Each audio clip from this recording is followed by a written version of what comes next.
afternoon, Abraham. It is. I've been doing really good with manifestations in conjunction with synchronicities, and I want to share with you. Manifestations are all about timing, and timing and synchronicity, that's the perfect combination So it's one and of the words. same? Yes, Okay. it is. I want to share some things with you, some specifics. And we want to throw one more Sure. word in, and then we won't interrupt again until Take your you've time. spilled it. The other word is cooperative components. Cooperative components, timing, synchronicity, it's all the same. And I do all your principles, Abraham, to the best of my ability. And I do the appreciation, like you say, instead of gratitude, the appreciation. And I do what's like an appreciation prayer every morning, and I goose it up, as you say, where I really get feeling behind it. And I'll just pick some random things, like how much I just love kangaroos in Australia. And then that day, I'll see pictures of kangaroos, like on cars. And like, I'll say how We much. have to tell you a kangaroo story, speaking of synchronicity.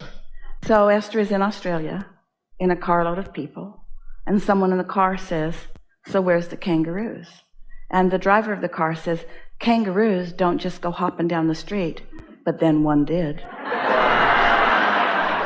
Were you in Australia? Yeah, then one did. That's amazing. And like, for example, when you always said to cherish the miracles that are all abound.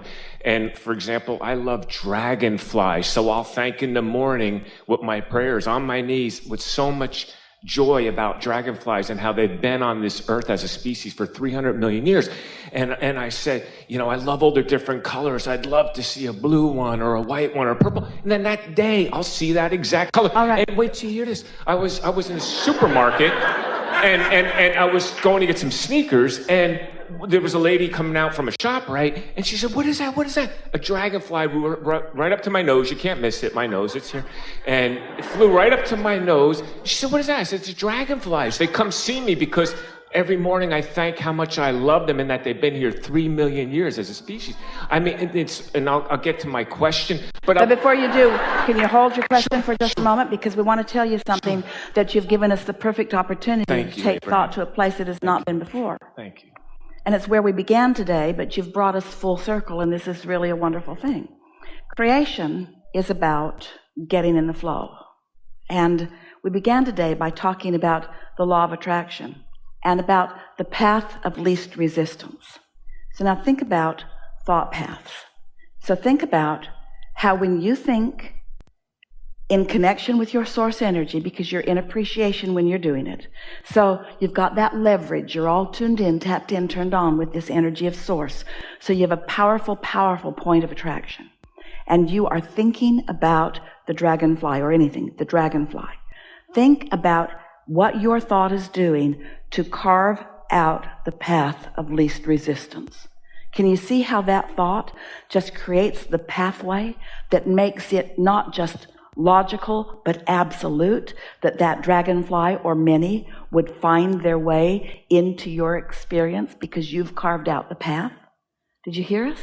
Esther carved out a path to her wonderful driver putting the wrong fuel in the van. She carved out that path, not meaning to, not wanting to, but she was part of the process, and so was he. That's what your power of influence is. You are carving out paths all of the time.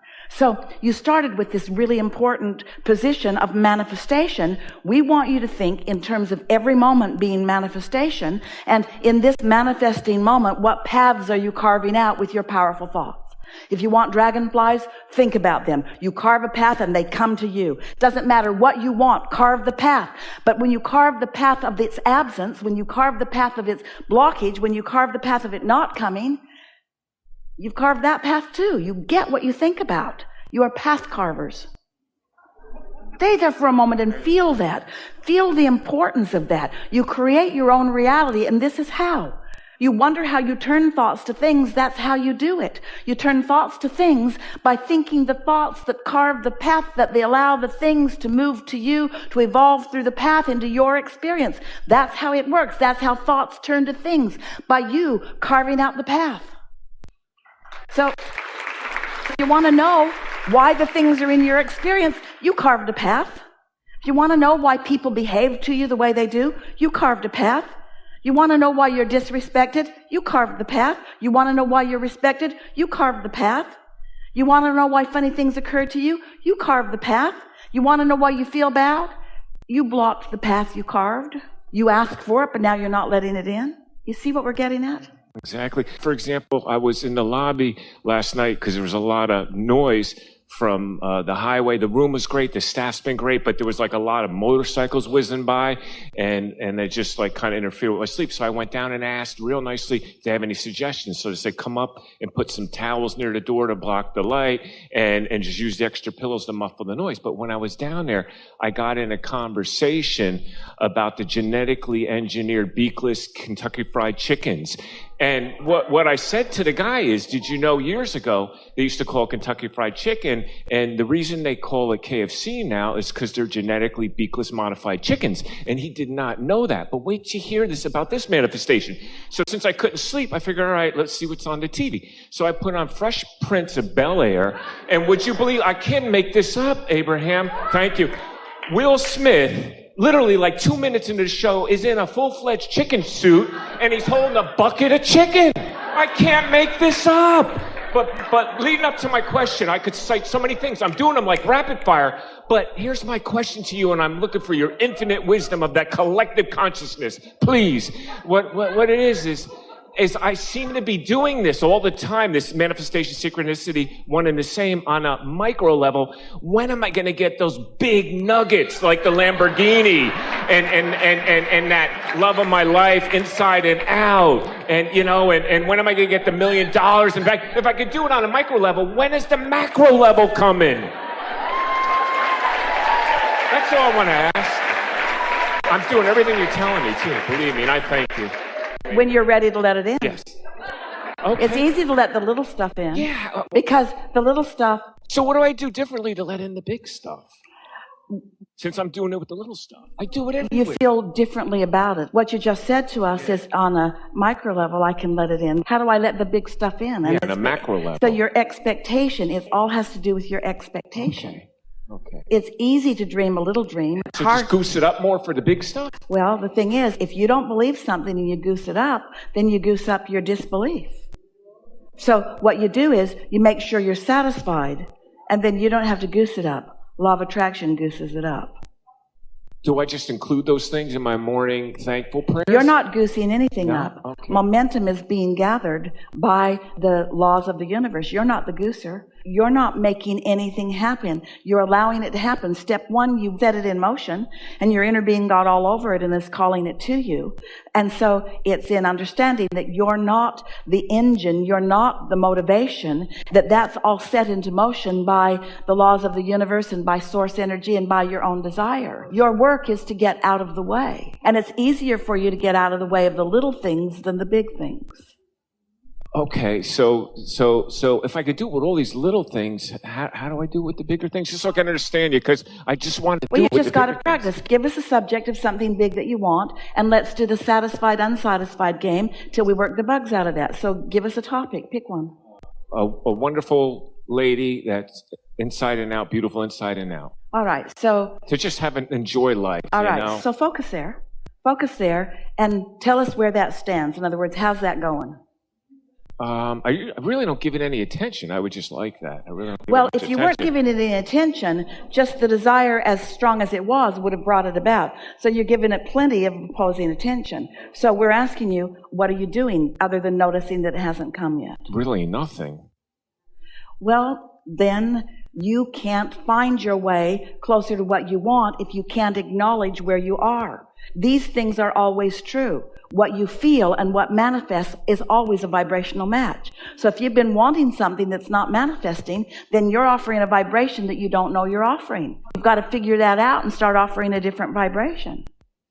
So are you saying to us that you really don't think about that? We find that odd, that would be the first thing that you ask for. Occasionally. You're talking to infinite intelligence. We asked you, what do you want that you could clean up? And that's the first thing you brought forward, and yet you've never think about it. Well, pick something else then. Okay, how about a brand new spanking Lamborghini? Yeah. What color? Blue. Caribbean blue. Yeah? Yeah, did they make that? I don't know. I know they do in Corvettes. I also want those, Yeah, well, too. see, how much thought have you really given this thing? Have you not much. Googled So it? how do I Have you do it? Googled it? Have you looked for it? We don't think you've been thinking that much about it. We think you just pulled it out of something right here. Really? You've got a theory that you've presented to us that you haven't put into practice. And your theory is big things are hard and little things are easy. So when we really ask you about it, the first two things that we've asked you that you've demonstrated to us, you've not given that much thought to.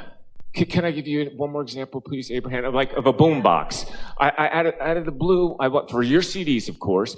I wanted to go to Target and find one of those old CD boom boxes. And I figured this is a long shot. They're obsolete now with all these gadgets we have nowadays.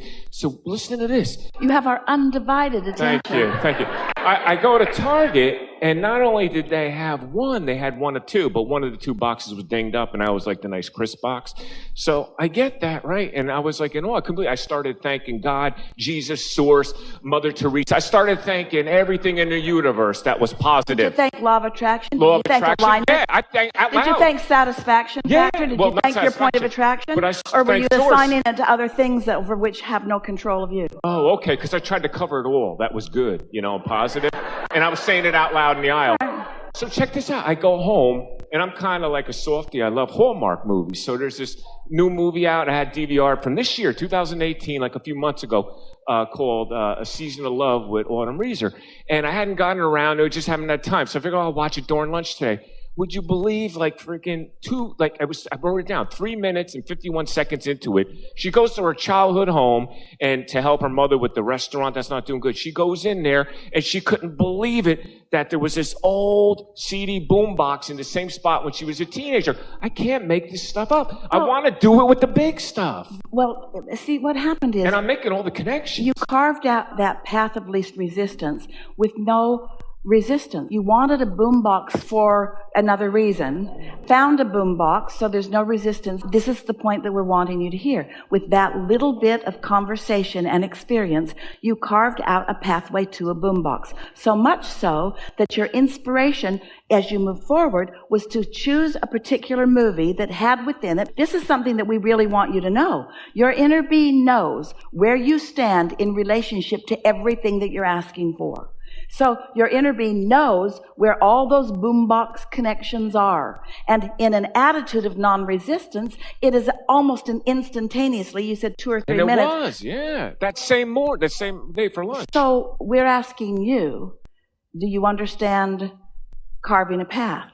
And do you understand carving a path comparison? Can you explain the carving a path a little bit better? A thought carves a path. Can you make the correlation between carving a path on a subject to which you have no resistance and carving a path on a subject that you have greater resistance? So where do I have the resistance with the big stuff? That's what I'm trying to figure out so I can pinpoint it and get the resistance Well, we away. think it's just the subject of believing that it's... Okay. Expectation? Expectation is everything, but it's the labeling it as a big thing, therefore a rarer thing, therefore a harder thing, therefore a less likely thing, therefore a more unreasonable thing, therefore a thing that is harder for me to do. That's the thought process that you have carved out, you and almost everybody else. You see, this is such an interesting thing, and we so enjoyed having this conversation with you because you're explaining to us the laws of the universe as we know them about some things that are working for you. Instead of using those things that are working as a catalyst to make you believe that more things will work, you're turning them on their side and using them as catalysts to be annoyed that big things aren't working. Why do the little things work and why don't the big things work? What you want to be saying is, if this works, then everything will work. And just like this, then something else will too. That's the piece. And the reason that you or anyone wouldn't do that is because you are enamored with reality.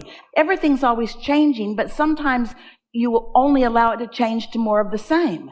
So relative to the little things, you allow them to change. But big things, they're changing all the time, but to more of the same. Changing to absence, changing to not enough, and so forth. Really good conversation. You got it, and so did everyone else. Thank you. Yeah. Thank you.